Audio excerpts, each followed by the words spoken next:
Captain Jake Morrison stood on the bridge of the New Horizon and watched the stars ahead.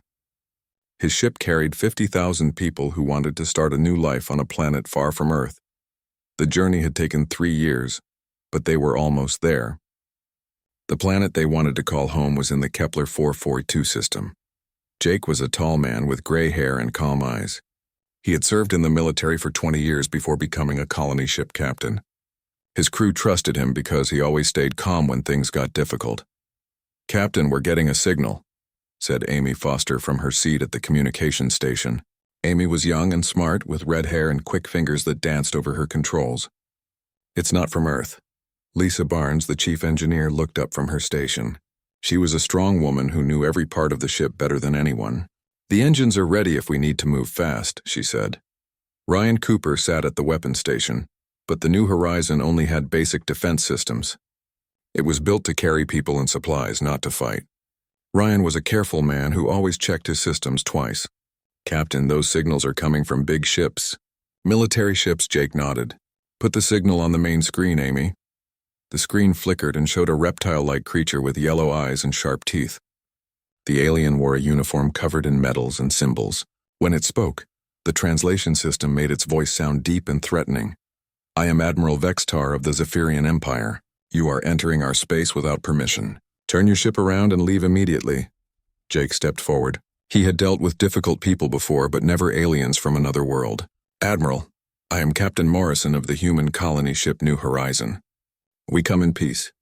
We only want to settle on the 4th planet in this system. Our scans show it has no intelligent life." Admiral Vextar's eyes grew narrow. "Humans, we know about your kind. You crawled out of your little solar system only a few hundred years ago. You are children playing with toys you do not understand. This system belongs to the Zephyrian Empire." "We don't want to fight," Jake said. "Surely there's room for both our peoples in this large galaxy." The alien admiral laughed, but it sounded more like a hiss. "Room? You think you can take what you want just by asking nicely? The Zephyrian Empire has ruled this part of space for 3,000 years. We do not share with inferior species." Jake felt his crew getting nervous. He could see Lisa's hands moving toward the engine controls. Ryan was checking his weapons, even though they were no match for military ships. Amy was recording everything, which was smart. "Admiral, we have families on this ship. Children and old people who just want a place to live. We're not soldiers or conquerors. We're farmers and teachers and builders." "That makes you weak," Vextar said. "The strong take what they want. The weak serve or die. You will turn around now, or we will destroy your ship and everyone on it." Jake's military training kicked in. He recognized a bully when he saw one. The problem was that this bully had a fleet of warships and Jake had a ship full of civilians. "Give me 1 hour to consider your offer," Jake said. "You have 30 minutes, Vextar replied. "Then we start shooting." The screen went black. Lisa immediately came over to Jake. "Captain, what are we going to do?" "We can't fight them." "I know," Jake said quietly. "Amy, send a message to the Colonial Authority. Tell them what's happening." "Sir, it will take months for any message to reach Earth," Amy said. "I'm not sending it to Earth," Jake said. He walked to his command chair and pressed several buttons that most of his crew had never seen him use. "I'm sending it to someone much closer." Ryan looked confused. "Captain, who else is out here?" Jake smiled, but it wasn't a happy smile. "The Zephyrians think humans are weak because they only know about our colony ships and trading vessels. They don't know about the other kind of ships we build." He activated a special beacon that sent a coded message into deep space. The message was short but clear. Human civilians were in danger and needed help immediately. "But Captain," Lisa said, "even if there are military ships out there, how will they get here in time?" "Because they're already closer than anyone thinks," Jake said. "The military learned a long time ago not to send colony ships into unknown space without protection. They just keep that protection hidden until it's needed." Admiral Vextar's voice came over the communications system again. "Human Captain, your time is almost up. We are moving our ships into attack position." Jake looked out at the stars and saw the lights of alien warships surrounding his vessel. There were dozens of them, all much bigger and more dangerous than the New Horizon. But Jake wasn't afraid anymore. "Admiral," he said into the communications system, "I understand that you think humans are weak. You're about to learn how wrong you are." Amy looked at her captain with worry. "Sir, what do you mean?" "Help is coming," Jake said. And when it gets here, Admiral Vextar is going to wish he had been nicer to us. Outside the ship, the Zephyrian fleet moved into a circle around the New Horizon. Admiral Vextar was confident that this would be easy. Humans were new to space travel. They had no real military. They were soft and weak, compared to the mighty Zephyrian Empire. The Admiral had no idea that Jake's beacon had already been received. He didn't know that something was moving through space toward them. Something that would change everything he thought he knew about humans.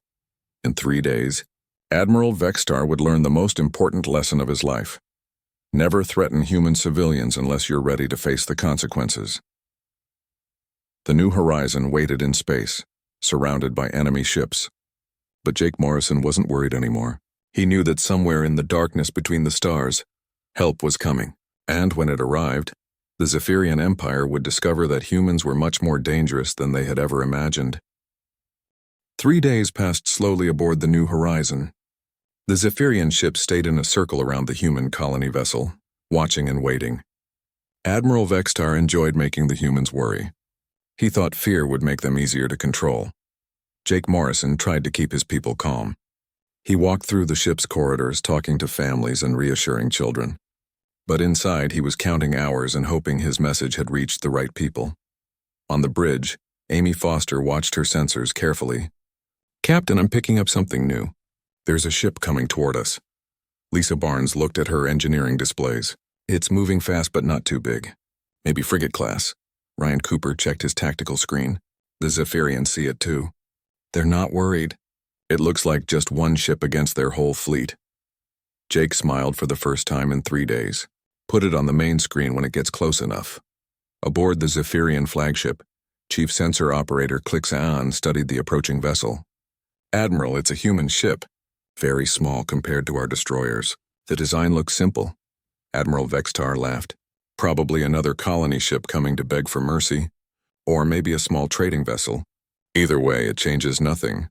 Sir, the ship is broadcasting an identification signal. It calls itself the UES Wolverine." "UES?" Vextar said. "What does that mean?" "Unknown, Admiral." "Should we hail them and demand surrender?" "Yes, let's get this over with quickly." The Wolverine appeared on the New Horizon's main screen, and Jake felt relief wash over him. The ship was smaller than most Zephyrian vessels, but Jake knew what he was looking at. This wasn't a colony ship or a trader. This was a hunter. "They're beautiful," Amy whispered, watching the sleek lines of the approaching warship. "They're dangerous," Jake corrected, "and they're on our side." The Wolverine moved with a grace that made the Zephyrian ships look clumsy. Its hull was dark gray with blue markings, and it carried weapons that looked different from anything the aliens had seen before. Commander Alex Stone sat in the captain's chair of the Wolverine and studied the tactical situation. He was a quiet man with sharp eyes and steady hands. Around him, his crew worked with the calm efficiency of people who had seen combat before. "Samantha, what do you think of their formation?" he asked his weapons officer. Samantha Cruz was a small woman with quick reflexes and a mind that understood battle tactics. "They're showing off, Commander. 47 ships in a perfect circle. It looks impressive, but it's tactically stupid. They're all in each other's firing lines." "Danny, how are our systems?" Stone asked his chief engineer. Danny Walsh was built like a bear and spoke with a soft voice. "All systems green, Commander. The new quantum disruptors are ready for testing. So are the phase drives." Navigator Katie Phillips looked up from her station. "Commander, the alien admiral is trying to contact us." "Put him through," Stone said. Admiral Vextar's reptilian face appeared on the screen. "Human vessel, this is Admiral Vextar of the Zephyrian Empire. You will surrender immediately and prepare to be escorted out of our territory." Stone looked at the alien calmly. "Admiral, you have threatened human civilians. That was a mistake. Stand down your fleet and prepare for inspection, or we will consider this an act of war." The bridge of the Zephyrian flagship went quiet. Then Vextar started laughing. "You must be joking.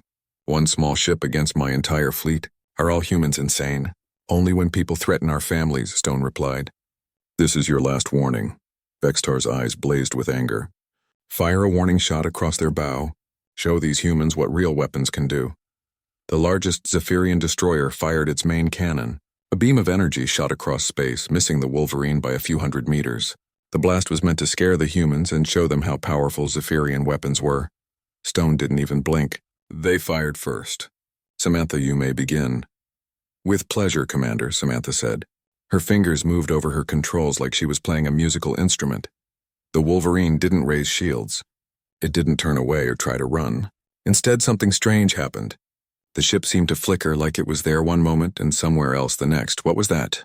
Vexstar demanded. What are they doing? Before anyone could answer, the destroyer that had fired the warning shot simply disappeared. One moment it was there, a massive warship with thousands of crew members. The next moment, there was only empty space and a few pieces of metal floating where it used to be. The Zephyrian fleet erupted in panic. Ship captains shouted questions over the communication channels. Sensor operators couldn't understand what they had just witnessed. The human ship had made one of their destroyers vanish without even seeming to fire a weapon. How is that possible? Clixon whispered. Admiral Vexstar stared at the empty space where his ship had been. All vessels target the human ship. Fire everything you have. But before the Zephyrian ships could coordinate their attack, 3 more destroyers disappeared. The Wolverine moved through space in ways that seemed to break the laws of physics. It would be in one place, then suddenly appear somewhere else, as if distance meant nothing to it.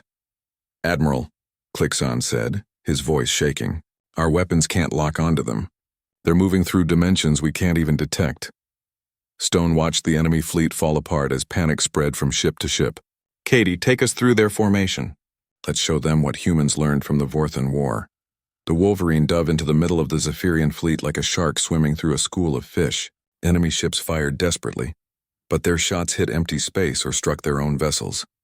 The human ship seemed to exist in several places at once, attacking from angles that shouldn't exist. Aboard the New Horizon, Jake's crew watched in amazement as the impossible battle unfolded before them. How are they doing that? Lisa asked. Jake remembered briefings from his military days, classified information about humanity's real capabilities. We've been fighting aliens for 50 years, he said quietly. Every time we win, we learn something new.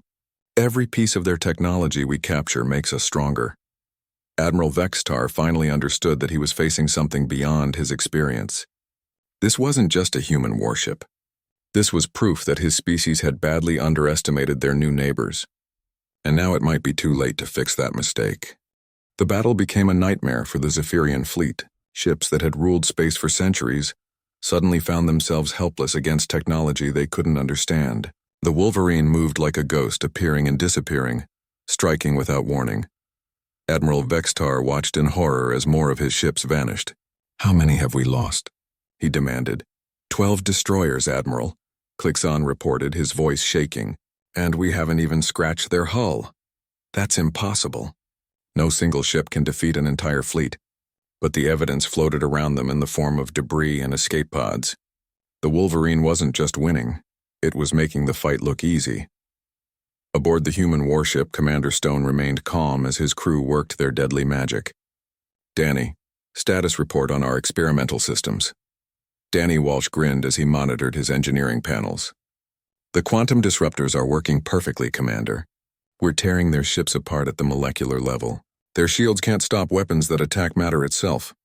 And the phase drives? Stone asked. Like riding a bicycle through a paper wall, Danny replied. We can slip between dimensions faster than their sensors can track us. Samantha Cruz called out from her weapons station. Commander, I'm reading massive energy buildup from their remaining ships. They're trying to coordinate a full fleet bombardment. Stone nodded. Show them why that's a bad idea. Katie, take us to position 7. The Wolverine suddenly appeared in the exact center of the Zephyrian formation. 25 warships surrounded it, all charging their weapons for a devastating combined attack. But Stone had positioned his ship where the aliens couldn't fire without hitting each other. Fire! Admiral Vexstar screamed. Half the Zephyrian ships obeyed before they realized their mistake. Energy beams and missiles meant for the human vessel instead struck their own fleet.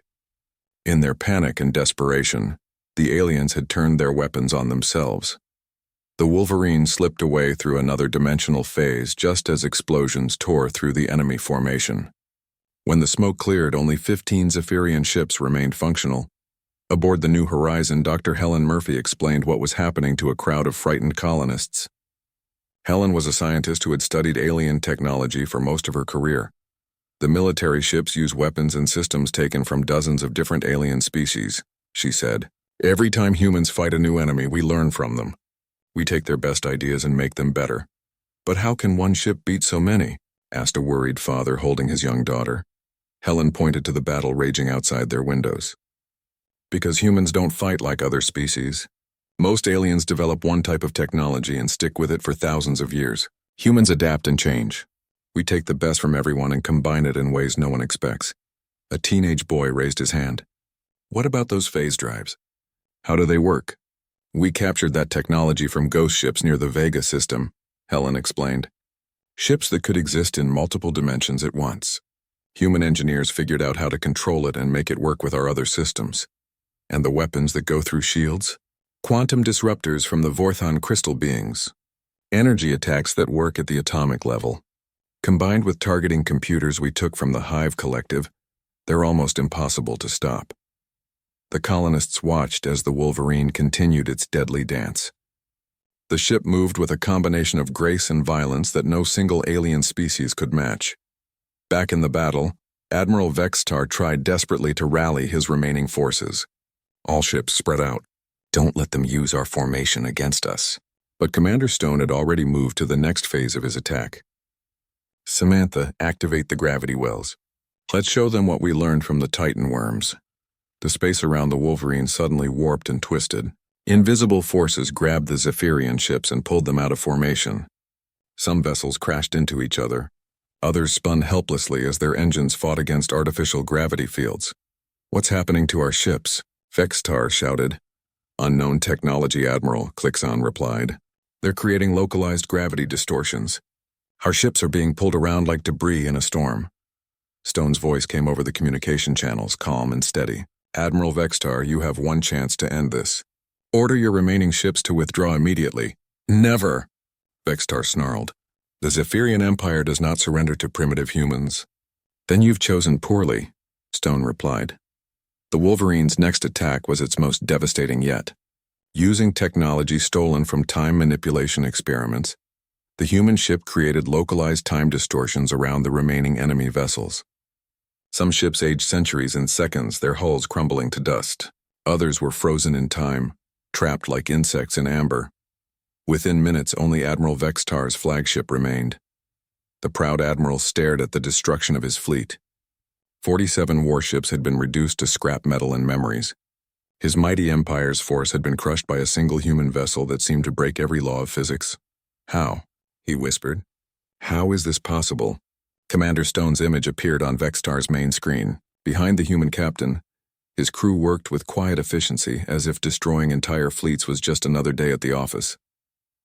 Admiral, your empire made a crucial mistake, Stone said. You assumed that humans are weak because we're new to space travel. What you didn't understand is that we're new because we had to fight for every step. Every species we've encountered has taught us something. Every battle has made us stronger. You're monsters, Vextar said. No, Stone replied. We're survivors, and we protect our own. Jake Morrison's voice joined the conversation from the New Horizon. Commander Stone, thank you for responding to our distress call. Just doing our job, Captain Morrison. The Wolverine was already patrolling this sector when we received your beacon. Admiral Vextar felt the last of his pride crumble. There are more ships like yours? Stone smiled, but it wasn't a kind expression. Admiral, the Wolverine is just one ship from one patrol group. Humanity has been preparing for this day for 50 years. We're not the frightened primitives you thought we were. The Zephyrian admiral realized that his empire had stumbled into something far more dangerous than they had imagined. These humans weren't just colonists and traders. They were predators who had learned to hunt in a galaxy full of bigger, stronger prey. And now they had revealed themselves. News of the fleet's destruction reached the Zephyrian homeworld within hours. Emperor Saxhar sat on his crystal throne staring at the reports with disbelief. 47 warships destroyed by a single human vessel. It seemed impossible, but the evidence was undeniable. Bring me General Nixtor, the Emperor commanded. I want answers. General Nixtor was the Empire's chief military strategist, a scarred veteran of a dozen campaigns. When he entered the throne room, his usual confident bearing was replaced by obvious worry. Your Majesty, I've reviewed all available data on human military capabilities, Nixtor said. We have severely underestimated them. How severely? Emperor Saxhar asked. What we thought were random colonial settlements are actually forward operating bases. The humans have been building a military network across this entire sector while we ignored them. The Emperor's claws scraped against his throne. Show me. Nixtor activated a holographic display that showed the local star systems. Red dots marked known human colonies. As the general input new intelligence data, more dots appeared. Military installations, supply depots, patrol routes. They've been hiding in plain sight, Nixtor explained. Every colony ship that passed through our territory was gathering intelligence. Every trade mission was mapping our defenses. They know more about our capabilities than we know about theirs. Meanwhile, aboard the Wolverine, Commander Stone received new orders through a secure quantum communication link. Admiral Patricia Kane's voice came through clearly despite the vast distance. Commander, 3 more battle groups are en route to secure the Kepler 442 system. Your mission parameters have changed. Stone studied the tactical data being transmitted to his ship. What are my new orders, Admiral? The Zephyrian Empire needs to understand that threatening humans has consequences. You are authorized to demonstrate our full capabilities to their military leadership. Chief Intelligence Officer Marco Rivera stepped forward. Marco was a thin man with dark eyes who understood alien psychology better than most. Commander, I've prepared detailed files on Zephyrian culture and military doctrine. They respect only strength and fear only the unknown. What do you recommend? Stone asked. Make them afraid, Marco said simply. Show them that human technology can reach anywhere in their empire. Make them understand that we're not just defending ourselves. We're capable of offensive operations beyond their worst nightmares. Stone nodded. Samantha, target their military installations in this sector. I want precision strikes that demonstrate our capabilities without causing unnecessary casualties. Which installations, Commander? Samantha asked. Start with their communication arrays, then hit their supply depots. Show them we can cut their fleet off from support and reinforcement. The Wolverine began a campaign that redefined the Zephyrians' understanding of warfare. The human ship appeared at military bases across 3 star systems, striking with weapons that bypassed every known defense. At the Ketra Prime Communications Hub, the base commander watched his shields fail against weapons that attacked the quantum structure of matter itself. The massive facility simply dissolved, its molecules scattered across space while the personnel escaped in emergency pods.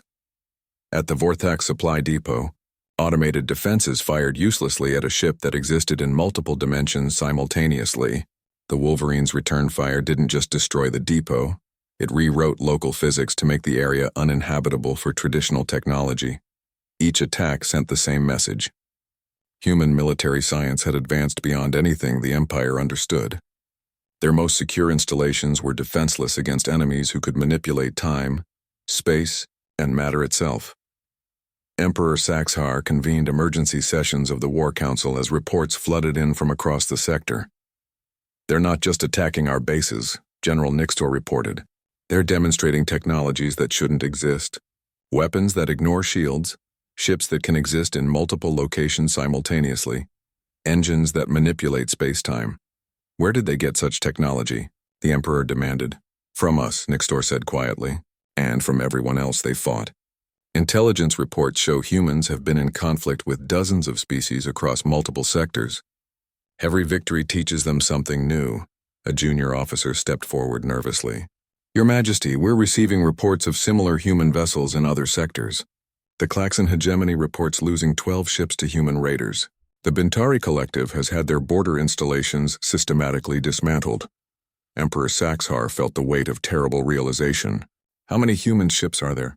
Unknown, Your Majesty. They appear to have been operating in small groups across a vast area. We only noticed them when they revealed themselves. The Emperor studied the tactical displays showing human activity across dozens of star systems. What had seemed like isolated incidents now revealed themselves as part of a coordinated strategy spanning multiple sectors. They've been preparing for this, he said. While we dismissed them as primitive colonists, they were building a military machine designed to fight multiple species simultaneously. General Nixtor nodded grimly. The humans don't fight like any species we've encountered. Most civilizations develop along predictable lines. Energy weapons, kinetic weapons, defensive screens. Humans combine technologies from dozens of different species in ways that create completely new capabilities. Can we defeat them? The Emperor asked. Nixtor was quiet for a long moment. Your Majesty, I don't think we can even understand them. They're not just using advanced technology, they're rewriting the rules of engagement. Every battle teaches them something new, makes them more dangerous. Back in the Kepler 442 system, Commander Stone received confirmation that his demonstration had achieved its objective. Intelligence intercepts showed panic spreading through Zephyrian command structures. Marco, what's the Empire's likely response? Stone asked. They're scared, Marco replied. Their entire military doctrine is based on overwhelming force and technological superiority. Humans have just demonstrated that we can neutralize both advantages. Will they seek diplomatic contact? Eventually. But first they'll try to understand how we're doing what we're doing. They'll send scouts probe our defenses, look for weaknesses. Stone smiled. Then we'll have to disappoint them. Katie, plot a course for the Zephyrian border. It's time to show them what happens when they send scouts into human-controlled space. The Wolverine disappeared into the darkness between stars, carrying with it the promise of a new kind of warfare. The Zephyrian Empire was about to learn that humans didn't just adapt to the galaxy, they were reshaping it to suit their needs. And this was only the beginning. 6 months after the destruction of Admiral Vextar's fleet, a sleek diplomatic vessel approached the Zephyrian capital world. The ship was called the Peacekeeper, and it carried Ambassador Nicole Grant along with a carefully chosen diplomatic team. Nicole was a sharp woman with silver hair and eyes that missed nothing. She had spent 20 years negotiating with alien species, but this mission was different. She wasn't coming to ask for anything. She was coming to dictate terms. Emperor Saxhar received the human delegation in his grand throne room, but the ceremony felt hollow. The mighty ruler of 1,000 worlds now knew that his empire existed only because humans allowed it to exist. Ambassador Grant, the Emperor said formally, we welcome you to our capital. Nicole bowed politely. Your Majesty, I come bearing a proposal for a comprehensive treaty between our peoples. A treaty, General Nixtor said from his position beside the throne. What terms do the humans offer? Nicole activated a holographic display that showed the local galactic arm. Human-controlled systems appeared in blue, Zephyrian territory in red. The map revealed the shocking truth. Human influence now extended across dozens of star clusters. These are the current spheres of influence, Nicole explained. As you can see, humanity has established a significant presence in this region of space. Emperor Saxhar stared at the display. The human expansion wasn't random or accidental. It was methodical, strategic, designed to control key trade routes and strategic positions. When did this happen? He asked quietly. Over the past 50 years, Nicole replied. While other species focused on traditional expansion and conquest, humanity took a different approach. We established small, seemingly insignificant settlements that could support much larger operations when needed. You've been planning this for decades, Nixtor said. We've been preparing, Nicole corrected. Humans learned early in our spacefaring history that the galaxy is full of older, more established civilizations. Direct confrontation would have been suicide, so we became something else. What? The Emperor asked. Adaptable, Nicole said. Every species we encountered taught us something. The Klaxon hegemony showed us energy manipulation. The Vorthon crystals taught us quantum physics. The Titan worms revealed gravity control. The hive minds demonstrated collective processing. She paused and smiled. Your own empire contributed to our education, Your Majesty. Zephyrian shield technology forms the basis for our defensive systems, improved and enhanced beyond your original designs. The Emperor felt a chill run through his scales. You stole our technology. We learned from it, Nicole said. Just as we learned from everyone else. The difference is that humans don't just copy what we find. We combine technologies in ways their original creators never imagined. The holographic display changed to show detailed technical specifications. Zephyrian shield generators merged with Klaxon energy systems and Vorthon quantum matrices to create defensive systems that were beyond anything any single species could build. This is impossible, Nixtor whispered. No species can master so many different technologies. Most species can't, Nicole agreed. But humans aren't most species. We're survivors who learn to adapt or die. Every challenge makes us stronger. The Emperor leaned forward on his throne. What do you want from us? Nicole's expression became serious. Recognition. Humanity claims sovereignty over the systems marked in blue. Trade agreements for rare materials we need. Non-aggression pacts to prevent future conflicts. And if we refuse? Nixtor asked. Nicole's smile turned cold. General, 6 months ago you thought one human warship was impressive. Would you like to know how many ships humanity actually has? The display changed again, showing estimated human military strength. The numbers were staggering. Hundreds of vessels scattered across multiple sectors, each one potentially as dangerous as the Wolverine. These are estimates based on observed activity, Nicole explained. The actual numbers are classified, but I can tell you that the Wolverine is considered a light patrol vessel in our fleet structure. Emperor Saxhar felt his empire's future crumbling around him. You're saying we never had a chance? You had a chance, Nicole said. When Captain Morrison's colony ship arrived at Kepler 442, he tried to negotiate peacefully. If Admiral Vextar had been willing to share the system, we wouldn't be having this conversation. Instead, your admiral chose to threaten human civilians, she continued. That was the moment your empire's fate was sealed. Humans protect their own, Your Majesty. We always have. The Emperor was quiet for a long moment. Then he spoke, his voice heavy with defeat. What assurance do we have that humanity won't simply conquer us once you're strong enough? Nicole's expression softened slightly. Because that's not what we want. Humans prefer trade to conquest, cooperation to domination. We're not interested in ruling other species, we're interested in making sure no one can threaten us. The treaty establishes humanity as a major galactic power with the same rights and privileges as any other empire. In return, we guarantee the security of existing Zephyrian territory and offer technological exchanges that will benefit both our peoples. General Nixtor studied the treaty terms displayed on the hologram. These are surprisingly generous for a victorious power. Because humans understand something your empire forgot, Nicole said. The galaxy is vast enough for many different species to thrive. The key is mutual respect. Emperor Saxhar looked at his advisors, then back at the human ambassador. And if new threats emerge? Species more dangerous than either of our peoples? Nicole smiled, and for the first time it was genuinely warm. Then perhaps we fight together instead of against each other. Humans have learned that the best way to face the unknown is with allies rather than enemies. The Emperor signed the treaty that day, officially recognizing humanity as a major galactic power. The signing ceremony was broadcast across both empires, marking the beginning of a new era. Later, as the peacekeeper prepared to leave the Zephyrian capital, Nicole received a message from Earth Command. New contacts had been detected near the galactic core, ancient civilizations that made the Zephyrian Empire look young and primitive. She smiled as she read the orders.